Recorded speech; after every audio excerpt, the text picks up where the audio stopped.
Hello दोस्तों, read गुरु notes channel में आपका हार्दिक स्वागत है। अभिनंदन। आज हमारा हिंदी का फर्स्ट चैप्टर वर्ण विचार संपूर्ण व्याकरण नोट्स हम पढ़ेंगे। जैसे कि व्याकरण एक बहुत ही हिंदी में टिपिकल टॉपिक माना जाता है, लेकिन हम व्याकरण को इजीली में शॉर्ट्स नोट्स की तरह पढ़ेंगे। जिस प्रकार से ये आप एक बार नोट्स देखोगे आपको बहुत ही ज़्यादा हिंदी काफ़ी आसान लगने लग जाएगी। जैसे ये हिंदी के नोट्स देखो एक बार, जैसे ये व्याकरण, ध्वनि, भाषा, लिपि, वर्ण से शब्द, शब्द से पद, पद से वाक्य किस प्रकार बनते हैं। इस प्रकार से आप हिंदी को एंड आसान भाषा में पढ़ सकते हैं, और हिंदी को हम बहुत ही सरल सटीक तरीके से पढ़ेंगे, जिससे कि आप सारे के सारे टॉपिक क्लियर कर सको। और हिंदी के सारे टॉपिक मैं अपने यूट्यूब चैनल रीड गुरु नोट्स पे अपलोड करता रहूँगा, जिससे कि आप हिंदी में परफेक्ट बन जाएंगे। सबसे पहले आज हमारा टॉपिक रहेगा वर्ण विचार। वर्ण विचार में हम पढ़ेंगे सबसे पहले व्याकरण। व्याकरण किससे बना है? जिस शास्त्र में शब्दों के शुद्ध रूप और प्रयोग नियमों का निरूपण होता है, यानी जिस शास्त्र में शब्दों का शुद्ध रूप और प्रयोग के नियमों का निरूपण होता है, उसे क्या कहते हैं? व्याकरण। क्योंकि व्याकरण होती है जो पूरी नियमों के रूप में ही चलती है, इसके कारण हम शास्त्र में शब्दों के शुद्ध रूप के नियमों को निरूपण को ही व्याकरण कहते हैं। और इसके बाद देखो ध्वनि, यानी भाषा की लघुतम इकाई। जब इसे लिपि में बांध देते हैं तो वो क्या बन जाता है? वर्ण। और ये वर्ण से क्या निकलती है? ध्वनि। तो इसे हम कहते हैं ध्वनि। और ध्वनि से जस्ट आगे देखो आप, ये क्या है? भाषा, जिसके माध्यम से विचारों को आदान प्रदान करते हैं। जिस प्रकार मैं अपनी बात को आपको समझाने के लिए जो भाषा बोल रहा हूँ उसे क्या कहते हैं? भाषा। यानी मैं अपने विचारों को क्या कर रहा हूँ? आदान प्रदान।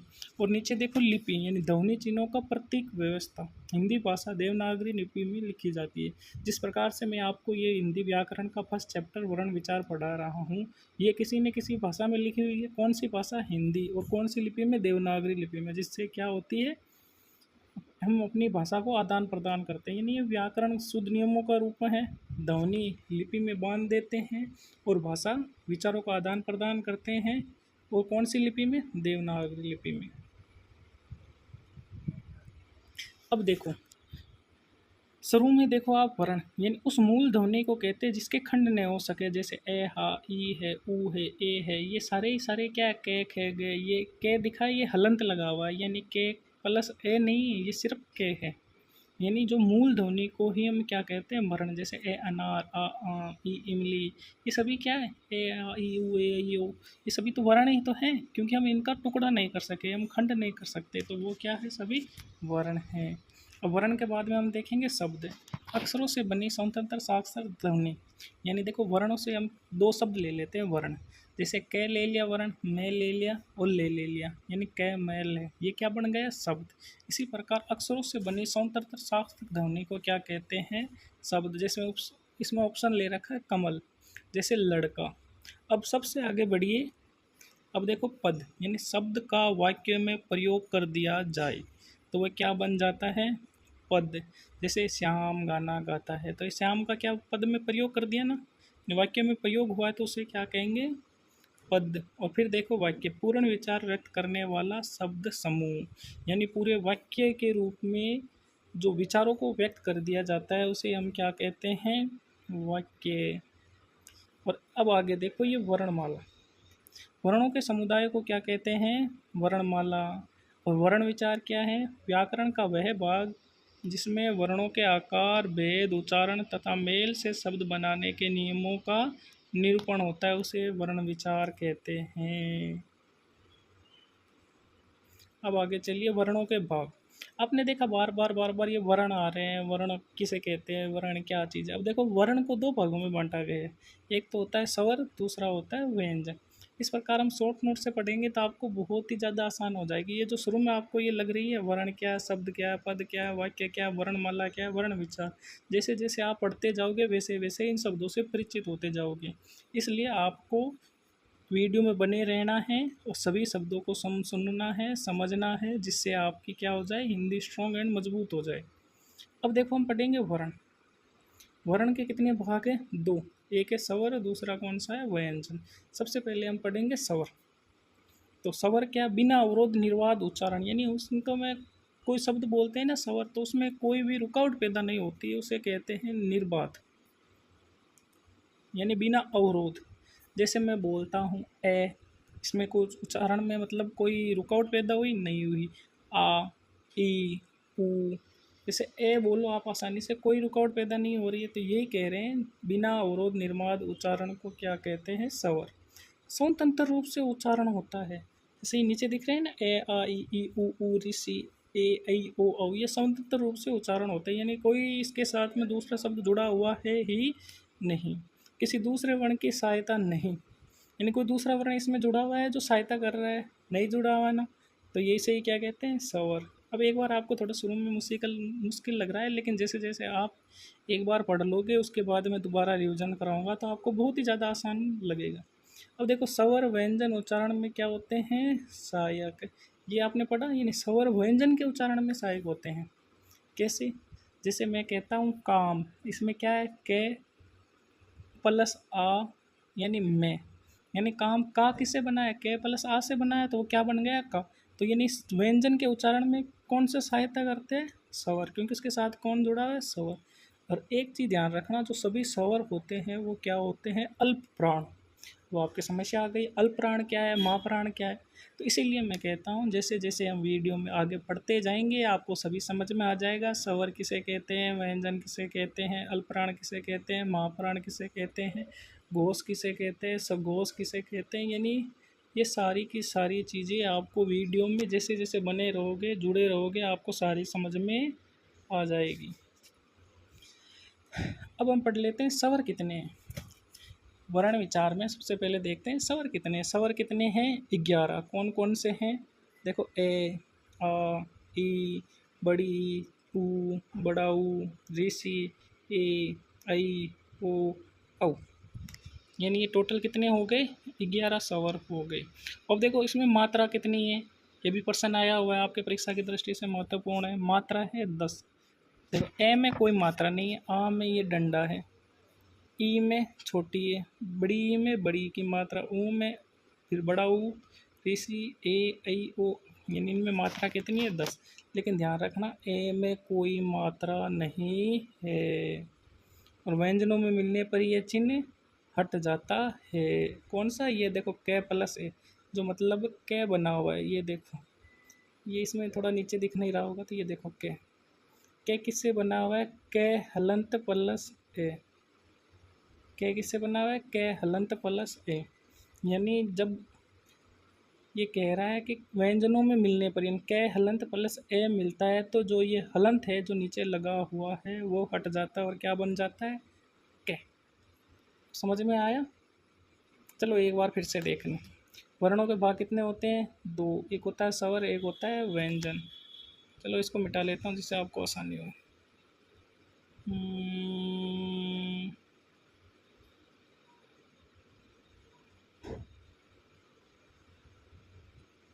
टाइम काफ़ी लग रहा है, क्या करूँ?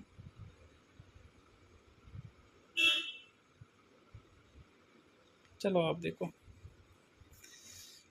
वर्णों के भाग है 2। एक तो है स्वर, दूसरा कौन सा है? व्यंजन। स्वर के बिना निर्वाद उच्चारण किया जाता है, स्वतंत्र रूप से उच्चारण कर सकते हैं, एक दूसरे के वर्ण की कोई सहायता नहीं होती है ना, ये अपने आप में ही क्या होते हैं? स्वतंत्र। स्वर व्यंजन उच्चारण में सहायक होते हैं, यानी स्वर जो व्यंजन के उच्चारण में मदद करते हैं ना, जैसे के में क्या है? कै हलंत प्लस ए, ये क्या मदद कर रहे हैं ना, ये होते सभी स्वर क्या होते हैं? अल्पप्राण। अब देखो आगे, नेक्स्ट पेज, व्यंजन। अब स्वर पढ़ लिए क्या होते हैं? ये निर्बाध रूप से बोले जाते हैं, सभी स्वतंत्र होते हैं, 11 स्वर होते हैं, मात्राएं 10 होती है। और अब पढ़ेंगे हम व्यंजन। अब देखो, व्यंजन स्वरों की सहायता से बोले जाते हैं। कैसे? मैंने बताया था, कै बोलो, कै किससे होगा? कै हलंत प्लस ए, कै हलंत प्लस ए, तो क्या बन गया? ये के, यानी के किससे बोला गया? ये स्वर। इसमें किसकी सहायता आई है? स्वरों की सहायता से बोली जा रही है। व्यंजन की मात्रा होती है क्या? नहीं होती है, जैसे के, खे, गे, गे, डे, चे, छे, इसमें कोई भी मात्रा नहीं है। उच्चारण में हवा निर्बाध रूप से नहीं निकलती है। जब इनका उच्चारण करते हैं ना, हवा में कोई रुकावट नहीं होती, जैसे के, खे, गे, अब आसानी से बोला जा सकता है। घोष और अघोष दोनों तरह के होते हैं। अब देखो, स्वर तो अल्पप्राण होते हैं और ये घोष और अघोष होते हैं। अब कहोगे ये कैसे होते हैं, तो आप जैसे जैसे टॉपिक में बने रहेंगे आपको पता चलता जाएगा। अब देखो, अल्पप्राण या महाप्राण दोनों तरह के होते हैं। कौन? व्यंजन। उच्चारण देर तक संभव नहीं है। और हिंदी में मूल व्यंजनों की संख्या कितनी है? 33। और स्वर कितने हैं? मैंने आपको पहले बताया था पिछले पेज पे, स्वर है 11 और व्यंजन कितने हैं? 33। तो स्वर और व्यंजन टोटल कितने हो गए? 44। ये याद रखना। अब चले नेक्स्ट पेज। अब आता है अयोग वा। अब कहोगे ये अयोग वा क्या है? देखो, जो वर्ण न स्वर के योग को वहन करे न व्यंजन के करे, फिर भी भाषा में योग हो, यानी भाषा में बोला जाता हो, उसे क्या कहते हैं? अयोग वा। ये जैसे अनुस्वार, जैसे होता है ना चांद, चांद पे चंद्र बिंदु, तो ये चंद्र बिंदु, ये देखो अनुनासिक वाला स्वर नीचे आ गया। समझ में आया थोड़ा बहुत? जैसे अपन लिखते हैं अंगूर, अंगूर के ऊपर ऊपर बिंदी होती है ना अनुस्वार वाली, तो वो क्या है? अयोग वा। और अयोग वा अब पढ़ेंगे अनुस्वार वाला। देखो, स्वर के बाद वाला आने वाला व्यंजन, ध्वनि नाक से निकलती है, मात्रा कौन सी होती है? बड़ी होती है। अल्पप्राण घोष तत्सम व तिरो ध्वनि होती है किसकी? अनुस्वार की। अनुस्वार जैसे नाक से बोले जाते हैं, जैसे आपको बोलना हो अंगूर, अब नाक पकड़ने की बोलने की कोशिश करो, अंगूर निकलेगा, अंगूर बोल ही नहीं सकते, तो ये किससे बोली जाती है? नाक से। अब दूसरा योग हुआ देखो विसर्ग, स्वर के अनुसार कंठ उच्चारण, यानी मात्रा दीर्घ बड़ी होती है, उच्चारण किसके बाद में? स्वर के बाद में किया जाता है। जो विसर्ग होता है इसकी मात्रा बड़ी होती है, उच्चारण स्वर के बाद होता है। महाप्राण तवसव दमी हराकर की अपेक्षा क्या बोलते हैं? इसे धीमा बोलते हैं। अब देखो अनुनासिक, उच्चारण नाक और मुंह से किया जाता है, किस अनुसार? जैसे चांद, तो ये मुंह से और नाक से दोनों से किया जाता है। तत्सम में धीमी ध्वनि विशेषण का उदाहरण सारे सारे किसके हैं? अनुनासिक हैं। नोट में आप एक चीज़ देखो कि अनुस्वार और अनुनासिक व्यंजनों के समान चंद्र बिंदु कोई स्वतंत्र वर्ण नहीं है, यह केवल अनुनासिक स्वर का चिन्ह है। यानी जो कहे ये चंद्र बिंदु का चिन्ह किसका है? अनुनासिक का। ऊपर बिंदी वाला चिन्ह किसका है? ये अनुस्वार का है। मतलब ये ना तो स्वर है ना तो व्यंजन है। अब देखेंगे स्वरों का विभाजन। स्वरों का विभाजन किसके आधार पर देखेंगे? उत्पत्ति के आधार पर। उत्पत्ति के आधार पर स्वर कितने प्रकार के हैं? 2। कौन से? एक तो मूल स्वर, एक है संध्य संधि स्वर। अब कहोगे ये संध्य संधि स्वर क्या है? ये भी देखेंगे। जैसे मूल स्वर हस्व स्वर, उत्पत्ति के आधार पर क्या देखेंगे? 2 भेद। मूल स्वर यानी हस्व स्वर, यानी छोटे वाले स्वर जिनमें कोई मात्रा नहीं होती है। जिस प्रकार से जैसे ए, ये अपने आप में स्वतंत्र है, जिसमें इसमें एक डंडा खींच देंगे तो ये क्या हो गया? आ, यानी बड़ा हो गया। बड़ा हो गया तो इसे क्या कहेंगे? दीर्घ स्वर कहेंगे, यानी ये दूसरा है भाई। देखो आ है, जैसे ई क्या है? अपने आप में मूल स्वर, इसके ऊपर एक बड़ी ई की मात्रा करके डंडी खींच दे तो ऊपर ये क्या हो गया? दीर्घ स्वर। जैसे ये क्या? ऊ, और इसमें ऊ में क्या लगा हुआ है? नीचे बड़ा ऊ हो गया, तो इसे क्या हो गया? दीर्घ स्वर। और ऋषि अपने आप में क्या है? मूल स्वर है। तो दीर्घ स्वर किसके अंदर आता है? संध्य संधि स्वर। मूल स्वरों के मेल से बनते हैं वो क्या होते हैं? संध्य स्वर या संधि स्वर। अब देखो ये हमने पढ़े उत्पत्ति के आधार पर 2 भेद, जैसे मूल स्वर, संध्य स्वर। संधि स्वर को 2 भागों में बांटा है हमने। दीर्घ स्वर पढ़ लिया। अब देखो संयुक्त स्वर देखो, जैसे जो बच गए ना 4 3 7, अब 4 बच गए। ए हो गया, ओ हो गया, ई हो गया और औ हो गया।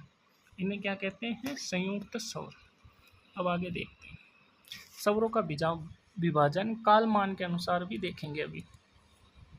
तो कालमान के अनुसार स्वरों का विभाजन कितने भागों में बांटा है? 3। कौन कौन से? एक तो लघु, हस्व, मूल। ये तीनों एक ही प्रकार के। आपको पूछा जाएगा हस्व स्वर कौन से हैं? अभी पढ़े ना लघु स्वर, दीर्घ स्वर में से जो ये हैं वो क्या है? लघु स्वर है। कितने प्रकार हैं इसके? मतलब कितने हैं ये? 4 हैं। अब कालमान के अनुसार दूसरा कौन सा? गुरु यानी बड़ा होता है, दीर्घ यानी बड़ा होता है, संधि और द्विमात्रिक यानी 2 मात्रा वाले को क्या कहते हैं? दीर्घ स्वर। ये कितने होते हैं? उसमें कितने पढ़े थे? 4 3 7। तो ये भी कितने हैं?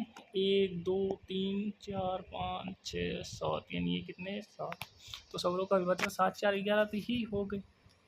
तो स्वर कितने? 2 भाग के हो गए। एक तो हस्व स्वर है, एक दीर्घ स्वर। हस्व स्वर कितने हैं? 4 है, और दीर्घ स्वर कितने हैं? 7 है। ये ध्यान रखना इसमें कालमान के अनुसार। अब ये आता है प्लुत। तीसरा देखो, संस्कृत में तीसरा भेद मानते हैं और हिंदी में इसे नहीं मानते, लेकिन आपको बता ही दें। जैसे अर्थ उछलता हुआ, प्रयोग दूर से पुकारने, रोने, गाने, चिल्लाने में किया जाता है। और दीर्घ स्वर के आगे ऊ लिख देने, जैसे ओम। ये क्या है? जैसे एक और प्रश्न आ गया आपके, ये क्या ओम कौन सा शब्द है? ये बोला तो जाता है ये ओम। तो ये कौन सा है? प्लुत स्वर। ठीक है, चलो आगे बढ़ते हैं। लेकिन अपने हिंदी में तो इम्पोर्टेंट दो ही है, एक तो अपना है ह्रस्व स्वर दीर्घ स्वर, एक लघु स्वर संधि दीर्घ मात्रिक वाला। अब आगे बढ़ते हैं। अब ओष्ठाकृति के आधार पर वर्तमुखी, गोलित, वर्तालुकार यानी ओष्ठकृति यानी होठ के अनुसार कितने भागों में बांटे गए हैं? दो। कौन कौन से? वर्तमुखी, गोलित, वर्तुलाकार और अवर्तमुखी, अगोलिक, अवर्तुलाकार। यानी जो वर्त के अनुसार, जैसे ये होठ है ना, कैसे मैं बताऊं तो आपको, अब ये होठ है, अब आप बोलोगे ना तो ये वर्त की तरह बन जाएगा, तो वो क्या हो गया? वर्तमुखी। कैसे? जैसे ऊ बोलो, ऊ में देखो ऊ ओ हो रहा है, ऊ ओ ओ, ये बोलोगे ना आप, अभी तो आपको हंसी आ रही होगी कि मैं ऐसे कैसे बोल रहा हूँ, लेकिन जैसे जैसे आप बोलते जाओगे आपको बहुत ही अच्छा लगेगा। तो क्या होगा? वर्तमुखी। और गोलित, वर्तुलाकार यानी वर्त की आकृति बना ले, वो क्या हो गया? वर्तमुखी स्वर। और अवर्तमुखी यानी जिसमें वर्त नहीं बनता, जैसे ए आ ई री सी ए आई, वो क्या हो गया? अवर्तमुखी। अगोलित यानी गोला नहीं बनता। और दूसरा प्रकार देखेंगे अभ्यंतर परिवर्तन, मुंह खुलने के आधार पर। जो आप देख रहे हो ये फोटो, क्योंकि ये जिस प्रकार से मुंह खोल रहा है उसके आधार पर कहा जा रहा है। जैसे संवर्त, अर्ध संवर्त, विवर्त और अर्ध विवर्त। यानी मुंह जैसे बहुत कुछ बंद, नहीं समझ में आया? जैसे संवर्त है ये 1 नंबर, इसमें मतलब मुंह कुछ बंद रहेगा, ई ऊ री।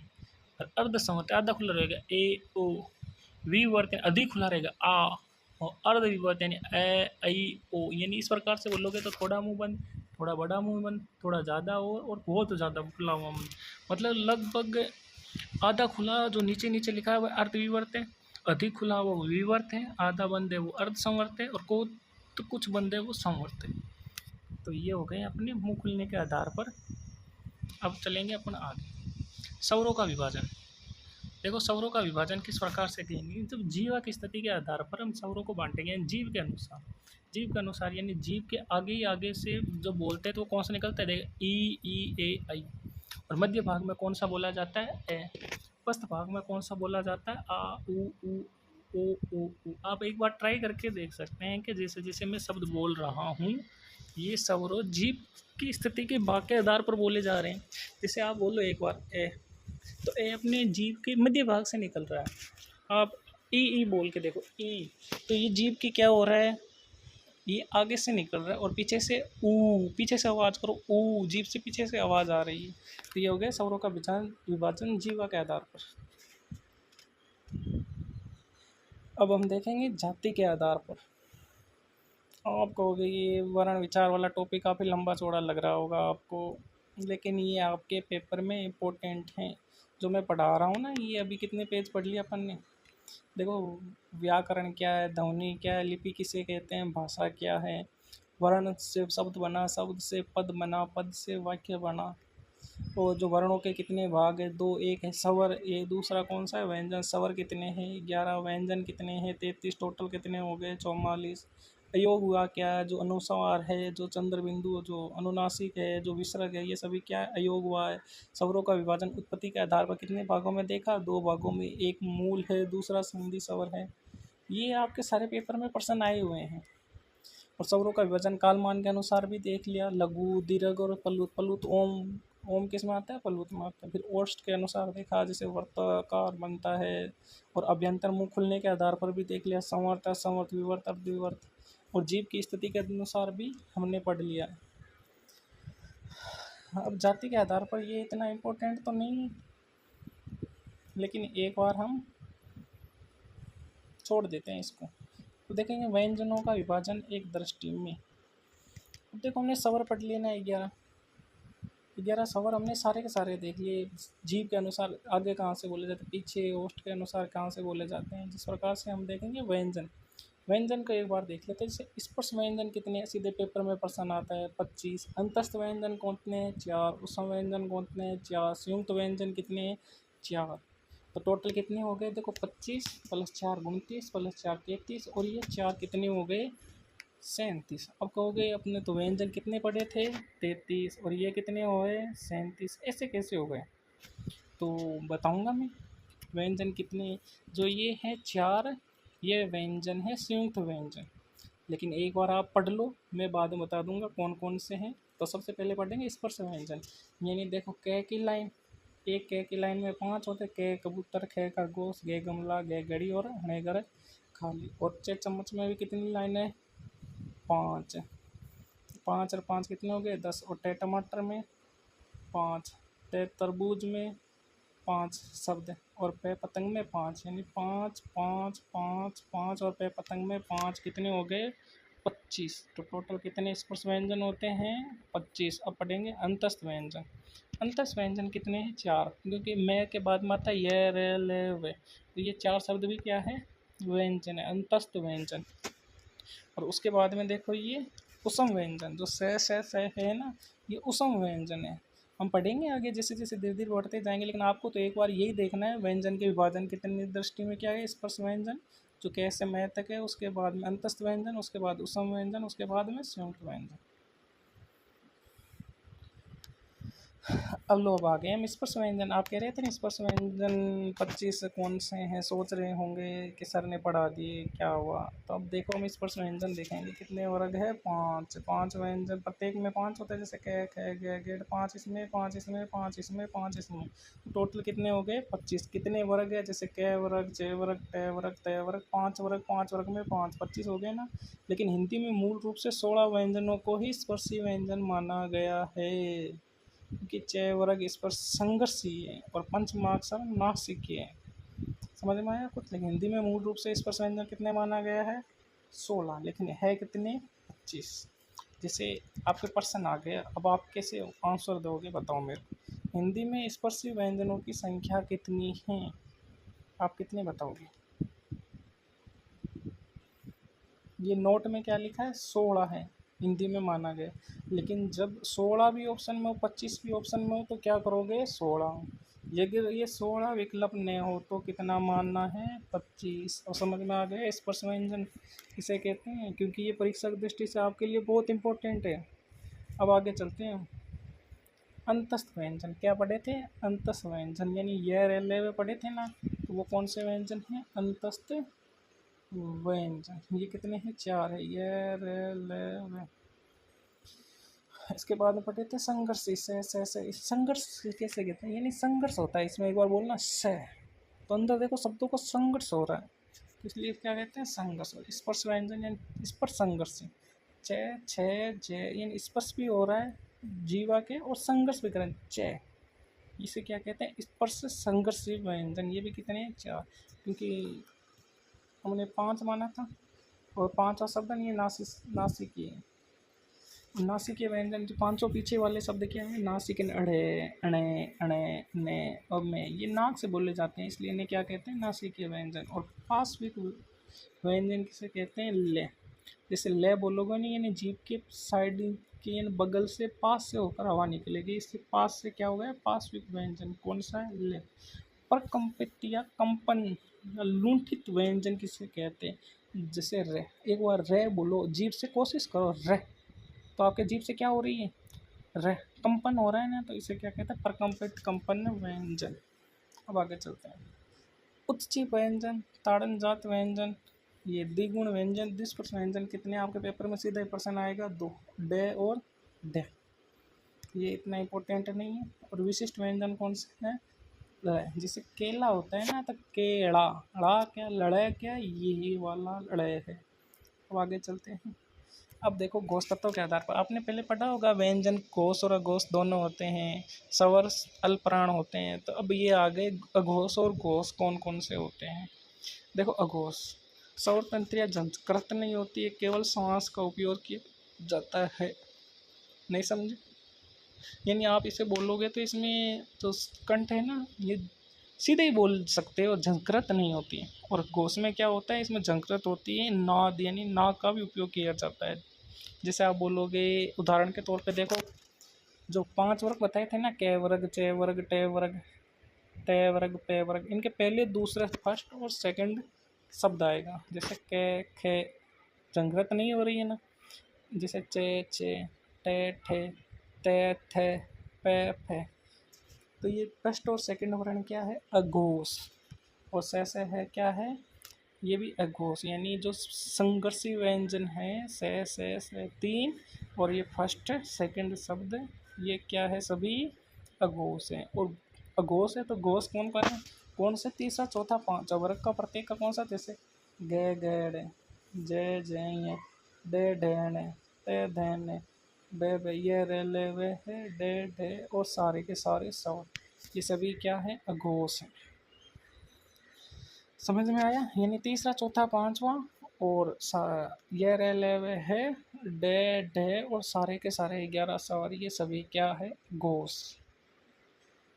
अब समझ गए ना, घोष और अघोष कौन से होते हैं। अब पढ़ेंगे हम अल्पप्राण और महाप्राण, इन प्राण तत्व के आधार पर पढ़ेंगे। अब तो हमारा टॉपिक, वीडियो भी काफ़ी लंबा हो गया है, लेकिन कोशिश है इसको आज ही ख़त्म कर दें। वर्ण विचार, एक दिन में एक टॉपिक, जिसे हम जल्दी सिलेबस को कवर कर सकते हैं। वायु पर 6 प्राण तत्वों के आधार पर 2 भागों में बांटा गया है, एक तो अल्पप्राण, एक महाप्राण। तो अल्पप्राण सवर होते हैं, मैंने शुरू में पढ़ाया था, यानी अल्प यानी थोड़ा, थोड़ा सी प्राण यानी श्वास निकले, वो कौन से होते हैं, अल्पप्राण। इसमें सांस अधिक लगे, वो कौन से होते हैं, महाप्राण। तो अल्पप्राण महाप्राण क्या है, देखो अल्पप्राण, इसमें वर्ण का पहला, तीसरा, पांचवा, ये रे ले वे, और अंतस्थ। अंतस्थ व्यंजन कौन से आपको पढ़ाए थे, ये रे ले वे, और सारे के सारे स्वर, वो सभी क्या होते हैं, अल्पप्राण। और महाप्राण कौन से होते हैं, दूसरा और चौथा वर्ग सब, यानी 5 वर्ग बताए थे, उसमें से दूसरा चौथा शब्द से है, और उसम, मतलब ये सारे क्या है, महाप्राण है। तो हम अल्पप्राण महाप्राण कौन से हो गया, पता चल गया। पहला तीसरा पांच होता है अल्पप्राण, और महाप्राण दूसरा चौथा, अंतस्थ, और सारे स्वर अल्पप्राण के अंदर ही आते हैं। अब पढ़ेंगे हम उच्चारण स्थल के आधार पर वर्गीकरण, यानी कंठ से कौन से बोले जाने वाले शब्द हैं, तालु से कौन से बोले जाने वाले शब्द हैं, मुर्दा से कौन से, दंत से कौन से, ओष्ठ से कौन से बोले जाने वाले शब्द हैं। देखो कंठ से बोले जाने वाले ए, आ, क, ख, ग, ग, डे, और है फिसर, यानी ए, आ और क वर्ग पूरा, और है, ये क्या कंठ से बोले जाने वाले शब्द हैं।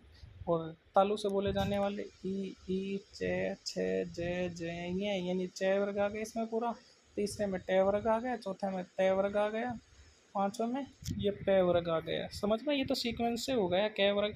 आपको यही याद रखना है। पहले देखो कंठ, जिससे मैं एक बार बना रहा हूँ मनुष्य की, जैसे मान लो ये नाक है, ये होठ है, ये नीचे क्या है, कंठ। तो सब नीचे के नीचे क्या आता है, कंठ। कंठ से बोले जाने वाले शब्द आता है के। फिर उसके बाद में आता है मुंह में तालु से बोले जाने वाला, यानी जो ऊपर जीभ के ऊपर तालु से बोले जाने वाला चे छे जे छे।